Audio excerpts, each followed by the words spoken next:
My name is Erin, and I'm going to film my October TBR real quick. I am not in front of my bookcases because I just been in a place where I need to make things easy, so I'm sitting on the couch watching a football game, and I was gonna not film at all, decided I'm gonna do it, but I'm gonna make it easy on myself and achievable, and so here we are. I have some October prompts. I don't know that I read spooky books per se. I read a mix of things all year round, but I do have some October prompts based on movies I used to love to watch and things that make me think of October. My first prompt is the movie Corpse Bride. I love Tim Burton, one of my favorite directors, and I love a lot of his movies. And I am going to be listening to an audiobook by T. Kingfisher. One of my goals is to read more T. Kingfisher, and this is The Seventh Bride. It has to do with a girl named Rhea, a lord, and when she digs a little deeper, she realizes that he's been married before, and all of them are stuck in his big scary mansion. It definitely seems like this one has a little bit of that spooky vibe, at least. I don't know exactly what is going to happen, but T. Kingfisher, I love their writing. I love how they can make something comforting and dark at the same time. They have a very unique take on a lot of the retellings that they do. I've enjoyed everything I've read by them so far, so I think this will be a good start to the month of October. Prompt number 2 is Charlie Brown. We have an old VHS that we used to watch with some of our recorded off TV Halloween and holiday specials, and one of those was Charlie Brown's Halloween. I don't remember a lot of it, but it just has very childlike memories for me. So I'm gonna pick up one of my kids' books. This is 11. This follows Winnie, whose friends and family, older sister, are kind of in that age where they're going through some changes, and she is worried that her best friend is going to completely drop her to be one of the cool girls. So Winnie decides that she is going to remain exactly the same. She's not going to change at all, no matter what. I assume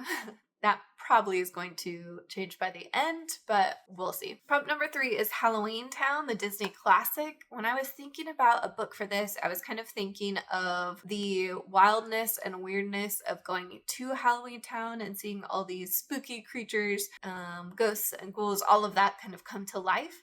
So I'm going to be reading The Hidden Palace. This follows a genie and a golem who are both living in our world and trying to pass as human, and they find each other somehow in the midst of all of this. It does sound like it has a little bit of historical fiction because it is set in the years right before World War I. So I don't know how that's going to play into anything, but I just imagine, what if the opposite had happened? What if instead of us going into a Halloween town, a golem had come into our world? What would that be like for them? So I decided that this kind of fits that prompt pretty well. My all-time favorite Halloween, I consider it a Halloween movie, is Nightmare Before Christmas. I used to watch this movie year-round. My room used to be decorated with Nightmare Before Christmas stuff, so this is a staple for me. I'm gonna pick up The Cruel Prince by Holly Black. I've had this on my shelf for a long time. I think I got it when it first came out. My sister really enjoyed book 1. I don't remember if she read the whole series or not. But I chose this because it follows Jude, who is taken into the Fae realm, and as they grow up, they really want to belong, which kind of reminded me of Jack really wanting to belong and be a part of Christmas Town. It also has the Fae Prince that's supposed to be a really dark character, and I also think that kind of plays into the Nightmare Before Christmas motifs. I feel like I've heard mixed reviews about the later part of this series, but good reviews about the first book. I have been a little bit behind on my big books this year. I was gonna read one every month, but just have not quite kept up with it. However, I have high hopes for this month because I will be reading Kingdom of Ash. This definitely counts as a big book. I really love these new covers. I kind of want to go back and get all of my books with this cover for this series. I don't know that that's reasonable, but this is the last book in the Throne of Glass series. I don't know if it's the last published book or the last one that will be published for this series. I feel like this is kind of an ever-growing universe. I'm reading the second Crescent City book this month, And so I'm kind of excited to jump back into Sarah J. Maas and just keep myself in that space for a little bit longer. I was so taken aback by the ending of Tower of Dawn and Heir of Fire. I'm so interested to see how all of these things really come together. I really love all of the characters in these books. I love the writing. Throne of Glass is probably my favorite of the 3 Sarah J. Maas universes, and I'm excited to see where it goes here. So, and like I said, just a beautiful book. Now, this is what's scaring me.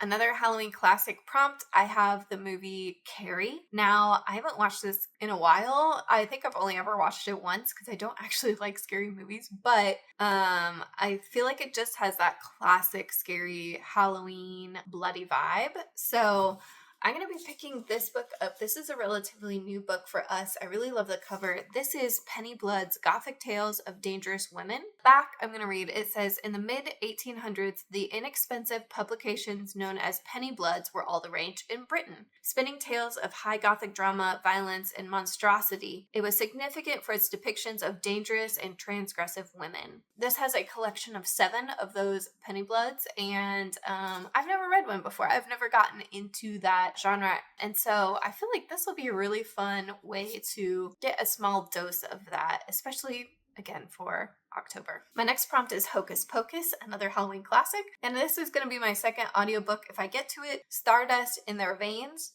This is book 2. The first book I think is Castle in the Sky, maybe? This follows 3 sisters who all have magic related to Stardust, and their mother is the Empress. She's very powerful. She has had their lives planned out for them from birth, basically, has been training them for different tasks. And at the start of this first book, you are watching them go out into the world really for the first time to complete the tasks, just kind of building more power for the family. Some of these sisters are quickly disillusioned to their mother's ways. I really enjoyed book 1. There was some tension building between the sisters and their mother. There was some romance building, but it wasn't coming too quickly. I'm very interested to see what path each of the sisters takes throughout this trilogy. I think it is a trilogy. And if they kind of stick with their mother's plan or start to make their own plans. My next prompt has to do with Casper the Friendly Ghost, and I'm going to be reading another one of my kids' book. This is The Ghost of Fossil Glen, a girl who keeps hearing a ghost asking for help.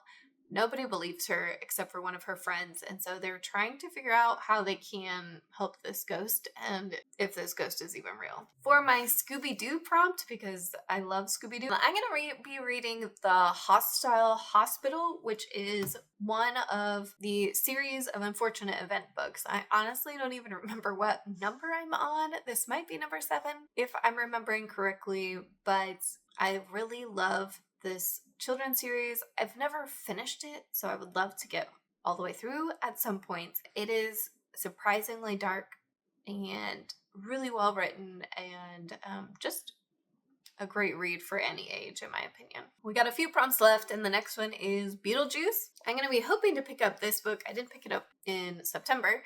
This is Regrettable Supervillains. I just kind of feel like it has the silly vibes and weird vibes of Beetlejuice. These are comic supervillains that just never quite took off. They're not as well known as some of the popular ones.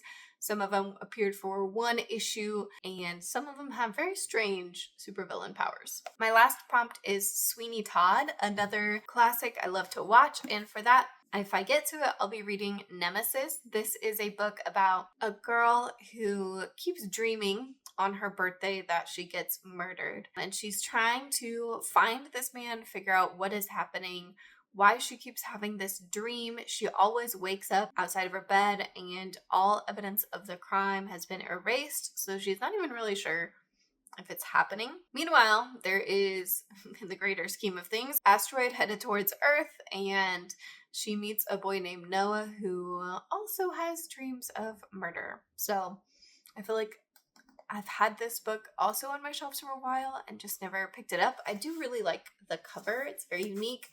These have a little bit of a ridge to them, but I don't see myself actually getting this far. Here we go. my stack for October. Let me know what you're reading, and if you usually read spooky books or if you kind of just stick to your normal habits, I'd be very interested to know. I will see you all later. Bye, friends.